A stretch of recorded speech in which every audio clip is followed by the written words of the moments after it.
Could I get everyone in here that's in a relationship to please raise their hand and keep it raised? Oh, wow. Everyone that has ever been in a relationship at some point, raise your hand as well. And everyone that knows someone in a relationship, raise your hand. So that should be everybody. Okay, great.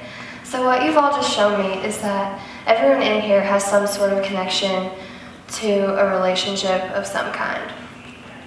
Now I want everyone to picture that couple that I'm sure you can all imagine that really seems to have it all. They're beautiful and exciting and happy, always going on trips, and seem to have that overall really ideal dynamic. Now, sometimes that can be a true reflection of the nature of their relationship, but unfortunately other times that fairy tale isn't as it seems. In the US alone, every minute 24 people experience either rape, physical violence, or stalking from their intimate partner. These victims are predominantly women, but men do make up some of these 12 million annual victims. So to illustrate this enormous number, I have here the seating chart for Madison Square Garden in New York City. It can facilitate up to 18,200 people at one time. But in order to accommodate those 12 million domestic violence victims, it would have to be filled 659 times over. To pull this back into more relatable terms, just take a look around in this room and notice all the women in here. And based on this sample, statistically speaking, that means that 1 in 4 will experience some form of domestic violence in their lifetime. That's a huge number, like I said, and it's on the bright side, if you can imagine a bright side, that means that for every one that's abused, there are 3 people that can help. So what qualifies me to talk to you today is not only the fact that I've known people in my life that have been subject to this kind of violence that's terrible on, an effect on people's lives, but the fact that I'm a human being that cares about the people in my life and that wants to do whatever it is that I can to make sure that the relationships they're in with other people or a significant other bring them happiness and fulfillment and not pain. And I think that's what qualifies all of you to listen and to take what I talk about today and perpetuate it into your lives. What I want to communicate to you is how we can best be a support to people that fall victim to domestic violence. There are so many ways that we can help them, and I hope that you can listen and learn how to help people that you either know now that are victims of this terrible thing, or if you happen to know someone in the future. So think of your friends and your family and people that you care about in your life. And when I think of those people, I know that I personally think of how much I love them and how I feel almost a stewardship over them and a protective instinct when it comes to their well-being.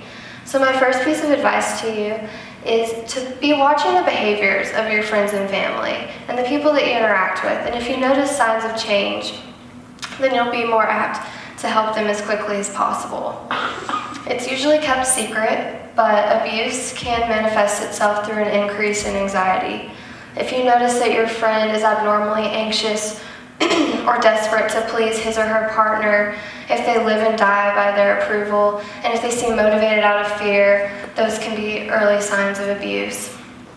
If their partner requires unusually frequent check-ins and is always needing to know exactly where they are and who they're with to an extreme extent, of course, that can also be a warning for too much domination in the relationship that can potentially become physical. If you have a friend, for example, that is usually extremely punctual, and all of a sudden you notice they begin backing out of social commitments or group obligations, that can be another sign. And obviously if they have lots of bruising or injuries that they kind of repeatedly write off and maybe blame on accidents over and over again, that can be another sign of violence taking place as well. So we have to understand that from the outside, it may seem like if these things are happening to someone, the obvious answer is to tell someone, get help, and get out. But this isn't always the solution that someone in the relationship, the position the victim takes may be different from what you think the obvious answer would be. For every person that's abused, they're going to handle that abuse differently. And we're going to talk about some of those ways that they may react. A lot of times, victims don't speak up. This could be out of fear for the abuser. It could be out of fear of the abuser. It could be due to embarrassment or shame. And a lot of times it's even denial that there's even abuse going on. So this is, again, like I said, it's hard to understand, but you have to do your best to know that the victim may not choose to speak up for themselves. A lot of times domestic violence leaves the person feeling weak and powerless, and that they don't want to speak up and ask someone to help them. Another potential reaction could be that they stay with their abuser. Even if they've come forward and told you about the mistreatment going on, they may feel that there's no other option except to stay with the person that's hurting them. So we've talked about these potential things that can happen to these 1 in 4 women and the 1 in 7 men, but what can we do to help? It's a hard position to be in, but I've laid out 6 things that we can do. These 6 steps can help you help the people in your life as best as you can. So the first thing that I want to talk about is being a friend. That's the most important thing that you can do. If it's just an acquaintance, then reach out to them even further. If it's someone that you're already close to, then keep that friendship close. Someone that they trust is already hurting them. They don't need additional pain by you neglecting their friendship at that time. The second thing we can do is to approach someone as soon as you suspect abuse. This is a tricky thing. It's an uncomfortable thing to approach someone about, but if you do it in a safe place and at a good time where they'll feel the least amount of pressure, then you can be the most effective if you're reaching out to them as a friend who cares. The third thing to do is to remember to be patient. It's not easy ending an abusive relationship, and it's not always immediate, especially if there are financial ties involved. It's important to stay patient as that support system as they work to break those financial ties and start a life of independence. The fourth step is to then direct your loved one to either law enforcement, counseling, a shelter, a hotline, anything that it is for them to start their recovery from this bad relationship. The fifth and probably the most difficult thing to do as a supporter is to respect the decision of the victim.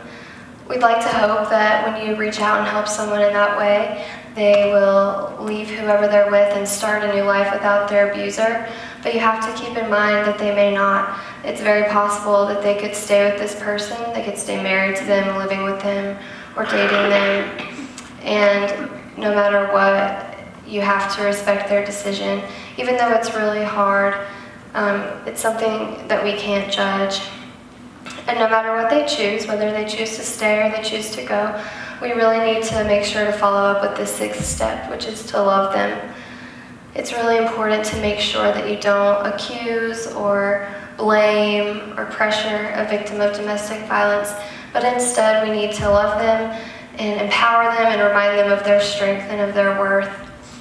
You can't change people, you can't change the abuser, you can't change the abused, but you can definitely offer a safe place and a comfortable place to turn.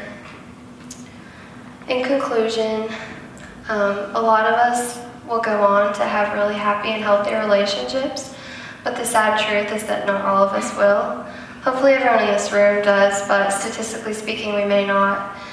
And it's really important to watch out for these signs in your own relationships. We like to see the best in people, and when you're in love with someone, it's really easy to ignore all their faults, and you don't want to seem like you're accusing them of something so terrible. But it doesn't make you skeptical or cynical to keep a cautious eye open for signs of abuse. And if someone you know is undergoing this terrible thing, then it's really important to help them every way you can. And I just hope that today I taught you some ways that you can always be there. Thank you.